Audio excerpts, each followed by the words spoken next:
ব্লকের সরকারি পরিষেবা কে কি পাননি, কার কি অভাব অভিযোগ রয়েছে জানতে সাইকেল নিয়ে ঘরে ঘরে ঢু দেন, প্রয়োজনে হেঁটেও নেন খোঁজ খবর। ভাবছেন গল্প, আসলে এ যেন গল্প হলেও সত্যি।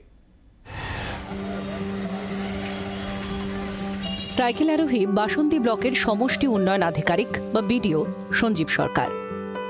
ব্লকের মানুষের অভাব অভিযোগ শুনতে তিনিই যেন রানার।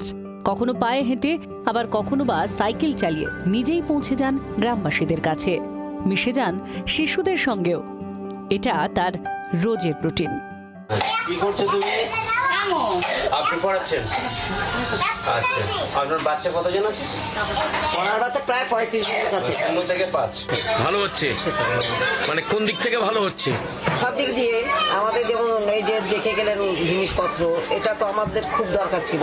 তারপরে আমরা কি করছি না করছি এটা তো জানা দরকার, তাই না? বিশাল ভালো, আমাদের খুব পছন্দ আর কি। বিধবা ভাতা পাচ্ছেন না?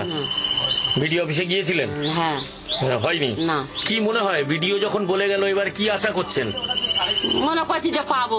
এবার স্বয়ং বিডিও পাড়ায় পাড়ায়, আর সেখানে সাধারণ মানুষের অভিযোগ এবং সুখ দুঃখের কথা শুনছে খোদ বিডিও, এবং সমস্যার সমাধানেরও আশ্বাস দিচ্ছে। এটা আমি তো জানিয়ে আসি না, তো আমার বেশ ভালো লাগে সাধারণ মানুষের সঙ্গে কথা বলতে বলতে। কারণ সাধারণ মানুষের সঙ্গে যদি তাদের মতন হয়ে না মিশতে পারি, তাহলে তারা তো তাদের অসুবিধাটা ঠিক মতো বলতে পারবে না। এর জন্যই আর কি আমার এই পদক্ষেপ। কবিগুরুর ভাষায় সঞ্জীব সরকারের মতো মানুষদের জন্য বলাই যায়, দুঃখ সুখ দিবস রজনী মন্দ্রিত করিয়া তোলে জীবনের মহামন্ত্রধ্বনি। শত শত সাম্রাজ্যের ভগ্নশেষ পরে ওরা কাজ করে।